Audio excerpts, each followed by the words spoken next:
Parfait, c'est une bonne idée. J'adore comme maquille, c'est pour ça que je fais de la télé, parce que c'est vrai, vous prenez d'un coup 20 ans de moins, 10 ans de moins. Depuis plus de 30 ans, Jean Viard observe et décortique les évolutions d'une France en mouvement. Mouvement de population, mouvement culturel et sociologique aussi. Sociologue et économiste, Jean Viard ne se contente pas d'analyser les évolutions de la société, il s'engage. Auteur d'une trentaine d'ouvrages sur l'espace géographique, sur la mobilité et les temps sociaux, il est élu local. Vice-président de la communauté urbaine de Marseille, chargé de l'évaluation des politiques publiques et du réaménagement du Vieux-Port. À quelques jours de la 4e université de l'accueil des nouvelles populations, qu'il préside à Clermont-Ferrand en Auvergne, il nous reçoit chez lui pour parler de son dernier livre, Nouveau portrait de la France, la société des modes de vie. Un regard sur ces évolutions de la société française qui, en un siècle, ont complètement changé les modes de vie. Jean Viard, vous dites qu'il n'y a plus de différence significative entre les habitants des villes et ceux des campagnes, qu'ils ont le même mode de vie, les mêmes aspirations. En quoi étaient-ils différents avant? En quoi sont-ils semblables aujourd'hui? Et comment on explique ce rapprochement des modes de vie? Si vous voulez, alors bien sûr on peut trouver des gens qui vivent encore dans certains villages, qui n'en sont pas sortis beaucoup, qui se nourrissent sur leur jardin, etc. Mais bon, de même qu'il y a des gens des villes qui ne sont jamais sortis de la campagne.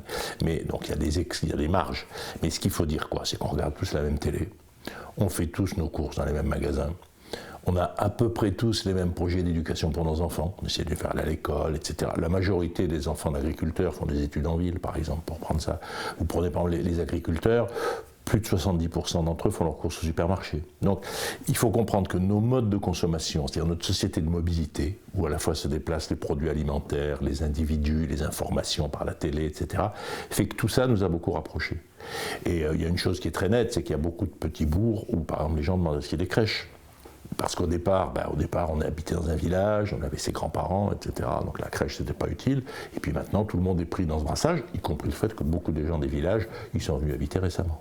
Fondamentalement, aujourd'hui, quels sont les rêves des Français? Ça dépend, parce qu'en ce moment, en période de crise, les rêves des Français, ça serait qu'il n'y ait pas de crise. Ça serait qu'il y ait une baguette magique qui fasse disparaître tous les problèmes. Et ça, c'est pas possible. Donc, si vous voulez, les rêves des Français... Bon, c'est très compliqué de dire ça, mais au fond, qu'est-ce que c'est? D'abord, les enfants, l'amitié, l'affection. C'est le cœur. Le rêve des gens, il est privé. L'essentiel de nos relations, c'est les relations affectives. On n'a jamais eu autant d'amis, on n'a jamais autant fait l'amour, on n'a jamais autant parlé à nos enfants. C'est la première fois qu'on vit une société 4 générations. C'est-à-dire, en gros, la majorité d'entre nous perdront leurs parents au moment où on sera à la retraite. Alors que les générations avant, on perdait les parents vers 30-40 ans. Donc c'est évidemment des vies complètement différentes. Donc le cœur de la société, c'est ce monde affectif, moi je dis tribal, ami, c'est des copains, des ex, bon. Et c'est ça le cœur de la société.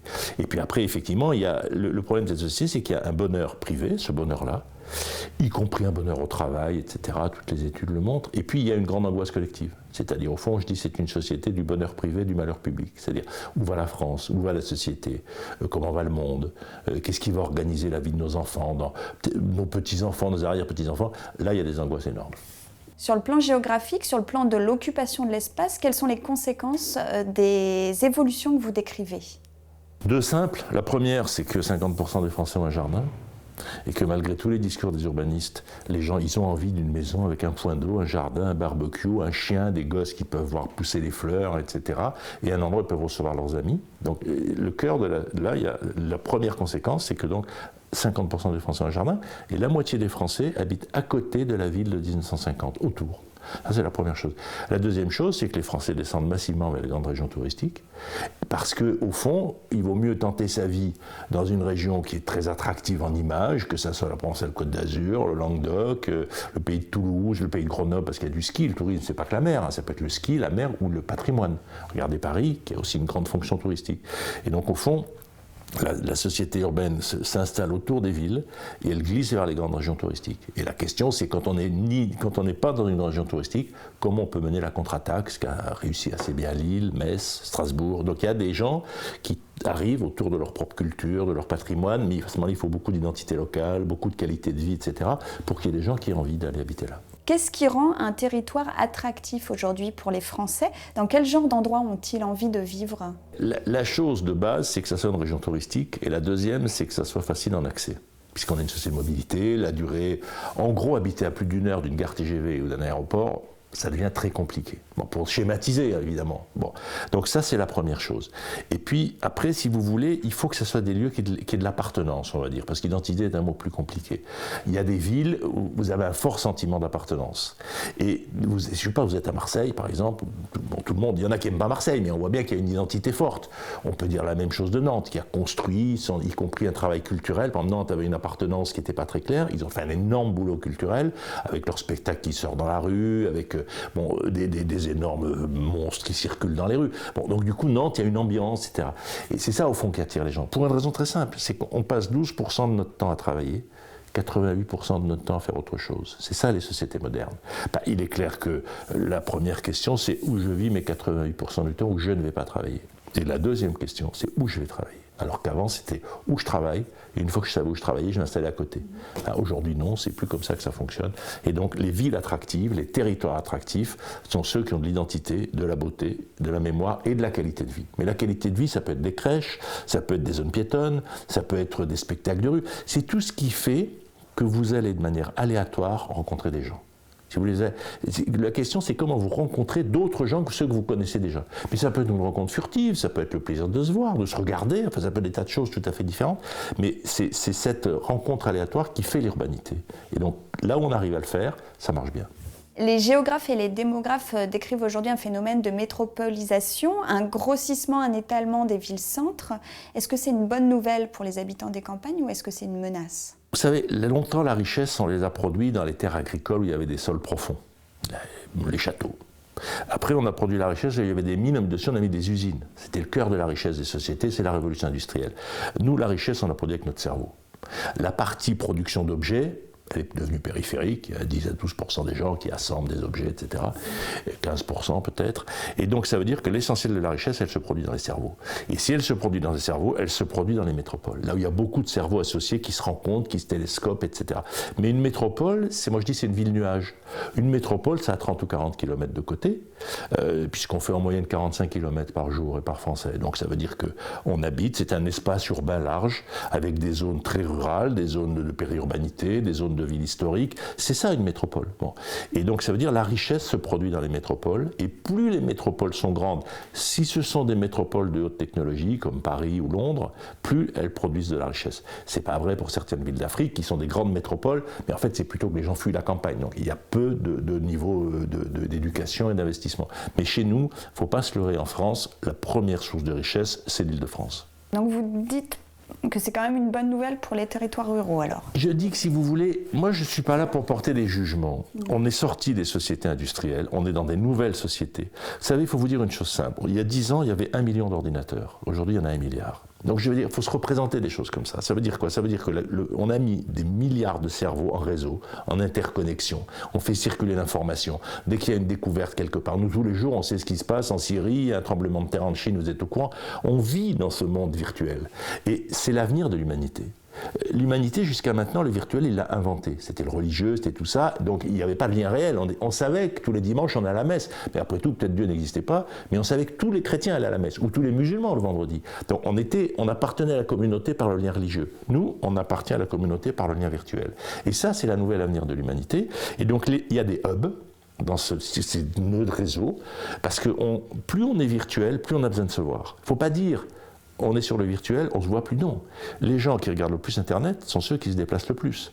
Donc la société, elle est, plus vous dynamisez votre virtualité, votre monde virtuel, plus en fait vous avez envie d'aller voir. Peut-être vous avez envie d'aller voir qu'une fois. Vous serez allé une fois au Japon, après vous aurez une image du Japon, ça peut vous suffire pour là. Donc je ne dis pas que ça va forcément multiplier les voyages, mais les deux sont complètement complémentaires. Et donc il y a des énormes hubs, Paris est un hub mondial, et en France il n'y aura pas d'autres hubs mondiaux de même niveau, mais il peut y avoir des hubs de niveau européen. Lyon est un excellent exemple, Lyon est à la limite d'être un hub mondial. Marseille peut être un hub, Bordeaux peut être un hub, Nantes, Saint-Nazaire, La Rochelle, peut-être, vous voyez, il y a des hubs sur plusieurs villes comme ça.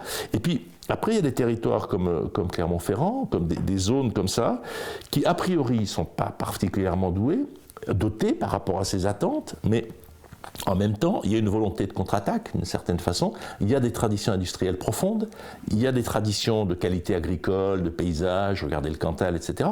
Donc il y a à la fois du vide. Le vide, ça attire, ça peut attirer. Il y a des vraies traditions industrielles. Donc la question, c'est comment on fait de la beauté en tout ça et comment on va créer un endroit qui peut être une destination, parce qu'effectivement, il va bien réfléchir sur l'ensemble de ces systèmes. Et puis comment on va se dire, comment je vais à la mer? Moi je pense que, vous voyez, l'autre jour je travaillais à Metz, et je leur dis, votre truc c'est génial, il vous manque une chose, c'est le low cost pour aller à la mer une fois par mois. Donc faites un low cost à 50 € pour la mer et vous aurez tout. Mais la mer, on ne peut pas vous l'amener, mais vous pouvez amener le low cost. Sur des territoires à la fois urbains et ruraux comme l'Auvergne par exemple, quel type de politique publique faut-il mener pour que la croissance des métropoles profite aussi au développement démographique et économique des campagnes? Mais si vous voulez, c'est compliqué parce que vous avez beaucoup de communes en France qui ont beaucoup de pouvoir sur la construction, etc. Et en même temps, elles sont en crise profonde. Il faut dire qu'il y a une crise politique du village. Moi, je le dirais comme ça. C'est-à-dire que vous avez dans les villages des anciennes populations rurales. Vous avez des gens qui sont venus habiter là parce que le village n'aura plus. Vous avez des gens qui ne savent pas où ils habitent. Ils achètent un terrain à une demi-heure de Clermont-Ferrand parce que c'est pas cher. Bon, donc ils se retrouvent tous à côté. Il faut qu'ils vivent ensemble. On a un vrai problème de réinventer des projets au niveau du village, de faire de la politique de projet au niveau du microsystème. Et puis après, on a un problème de penser l'ensemble.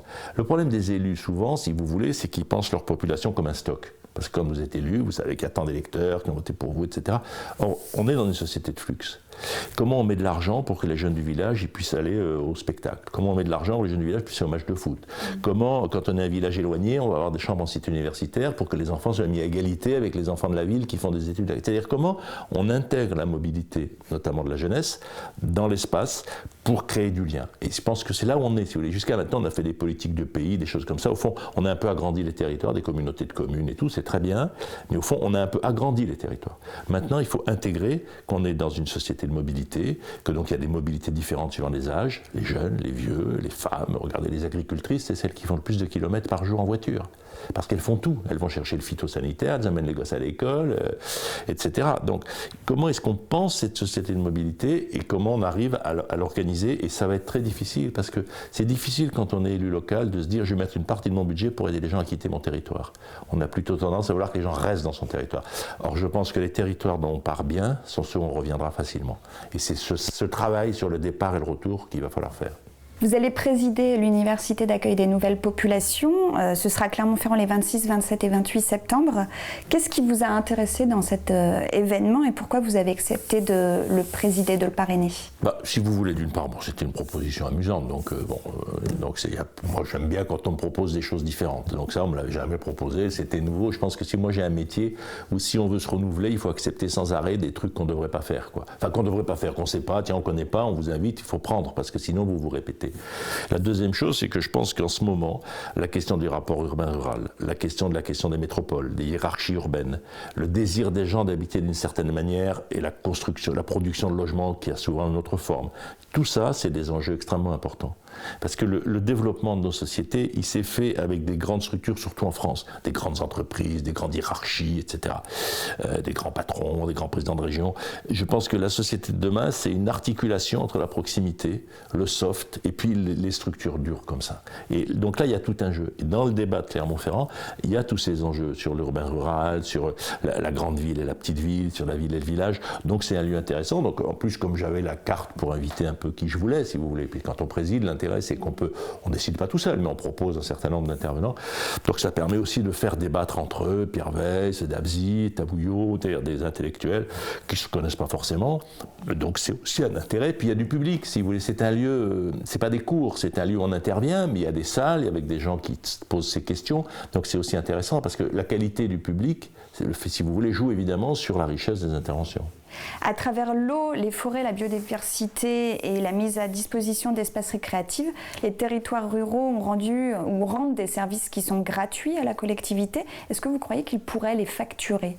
Non. C'est la question des aménités. Non, parce que moi aussi, quand je me promène dans les rues de Paris, c'est un service gratuit. La beauté, les monuments, je vais voir le Louvre, je me promène dans le jardin de Versailles, c'est gratuit. Donc je pense que c'est pas comme ça qu'il faut réfléchir. Parce que si on allait au bout de ce raisonnement, regardez ce qui se passe en Espagne où effectivement Barcelone veut devenir indépendant, dans l'Italie où la région la plus productive, le nord, veut se séparer du sud. En gros, en France, vous savez, si l'Île-de-France se séparait des territoires ruraux, l'Île-de-France serait richissime parce qu'on est dans une logique de ceci. Donc je crois qu'il ne faut pas aller vers ce type de choses. Il faut plutôt se dire comment on enrichit en emploi, comment on enrichit en richesse ce type d'usage. Et ça, c'est un vrai enjeu. Parce qu'on a trop tendance en France à faire de la protection, et cette protection ne crée pas d'emploi. Je vais prendre un exemple tout simple. Prenez un parc. Prenez ici le Luberon, puisqu'on est dans le Luberon ce matin. Avant, on montait dans la montagne tout le temps. Maintenant, il faut monter le matin, il faut monter à pied, les gens âgés ne montent pas, on ne peut pas monter avec des enfants. C'est-à-dire tout ce qui pourrait faire qu'il y ait un transport écologique pour monter les personnes âgées en haut, qu'en haut il y a un restaurant, on puisse manger, qu'on garde les voitures dans un parking. Tout ça, ça crée de l'emploi, ça y est pas. Et donc, résultat, on protège, mais on vide. Alors que vous prenez dans les Alpes, il y a un certain nombre de stations où vous allez, il y a un bus qui vous monte en haut de la montagne, vous n'êtes pas obligé de monter jusqu'en haut, vous allez vous promener dans les alpages. Et donc ça veut dire que la question, c'est comment on enrichit en emploi ce type de pratique. Et pour ça, il faut être attentif aux gens. Ils ont des enfants, ils ont des problèmes de sécurité, ils n'ont pas tous envie de marcher comme des fous, et en même temps, ils ont envie d'être en haut de la montagne. Et tout ça, c'est des emplois potentiels. Donc là, il y a un énorme travail pour enrichir en emploi. Actuellement, en gros, on les nourrit, on les fait boire, on leur vend de l'essence, et on pense qu'on a gagné, on pourrait faire beaucoup plus en termes d'emploi, ça oui. Dans les faits, le redressement démographique des campagnes s'accompagne-t-il d'un redressement économique? Est-ce que l'arrivée de nouveaux habitants profite à un développement de l'économie présentielle? Mais je ne sais pas si on peut parler de redressement. Il faut dire les choses simplement. L'exode rural en France, il a commencé à peu près vers 1870, on va dire avec la défaite de Sedan, jusqu'à l'an 2000. Pendant 130 ans, les campagnes se sont vidées.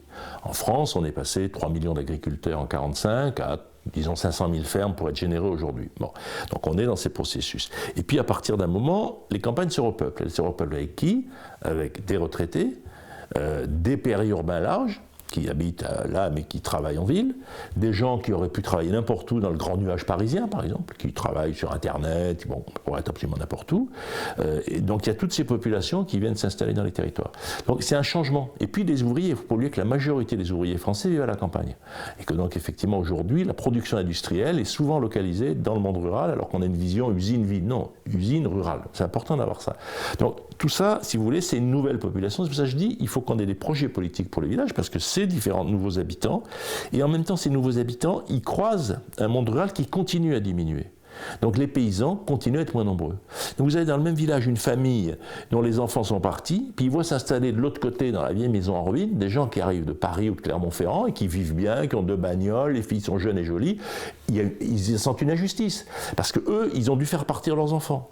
Donc si vous voulez, c'est bien ce télescopage sur lequel il faut qu'on travaille.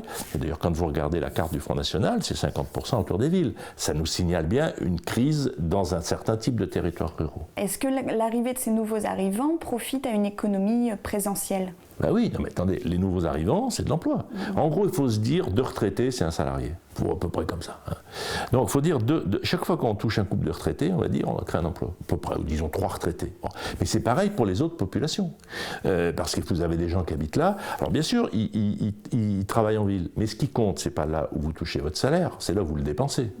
Donc, ce qui est important, effectivement, c'est que là où ils sont, ils puissent dépenser ce salaire. Mais pour qu'ils puissent dépenser ce salaire, il faut qu'il y ait une crèche pour qu'ils vont payer, ça va faire un emploi. Il faut qu'il y ait un médecin, tout le problème de la carte médicale qui est un enjeu majeur. Et il faut que tous ces services de proximité, ils puissent les avoir dans le territoire. Donc il faut qu'on construise l'espace de consommation qui leur correspond. S'ils retournent en ville faire leur consommation, à ce moment-là, effectivement, ils ne produisent pas au territoire. C'est pour ça que l'économie présentielle doit s'organiser sur un territoire. Et donc toutes ces questions de consommation, de services, de jardinage, de gardiennage de la maison, de réparation de la voiture, tous ces métiers-là doivent permettre de créer de l'emploi. Mais ça peut être une stratégie, ça ne tombe pas du ciel. Et est-ce que le développement des circuits courts, selon vous, peut profiter au développement économique des territoires ruraux? Ou est-ce que c'est un mythe? Non, si vous voulez, ça ne change pas la face du monde. C'est pas parce qu'on va développer les ANAP autour des villes que ça va bouleverser l'équilibre alimentaire. Mais ça va créer du lien entre des populations, ça peut créer quelques milliers d'emplois dans l'agriculture de proximité. Donc c'est comme ça qu'on va enrichir le modèle en emploi, si vous voulez. C'est-à-dire effectivement se dire, ben, très bien, les ANAP, c'est un système en plus. Il ne faut pas dire on va arrêter la grande agriculture et faire des ANAP, c'est idiot. Mais effectivement, les deux peuvent, à un moment, il y avait beaucoup plus de jardinage, ça s'était perdu. On revient, en plus ça permet aux enfants de voir comment poussent les plantes, comment on élève les lapins, etc. Donc en termes de transmission culturelle, c'est important. Donc je pense que ces circuits courts sont un enrichissement du lien social et sont un enrichissement économique du territoire. Chaque fois qu'on produit quelque chose localement qu'on n'a pas importé, c'est une économie. Et ça va être vrai en matière énergétique, parce que très très vite, la plupart des maisons vont être des machines qui vont produire de l'énergie.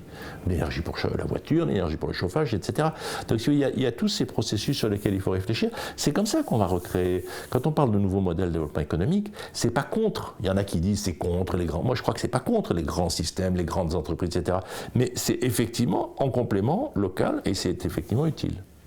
Merci Jean Viard. Vous êtes l'auteur de Nouveaux portraits de la France, la société des modes de vie, et puis 2 autres ouvrages en rapport avec l'Université d'accueil des nouvelles populations, Penser la nature, tiers-espace entre ville et campagne, et également L'archipel paysan, la fin de la République agricole. Et on le rappelle, vous êtes donc cette année le parrain et président de l'Université d'accueil des nouvelles populations qui a lieu donc à Clermont-Ferrand du 26 au 28 septembre. Merci Jean Viard. Merci mademoiselle.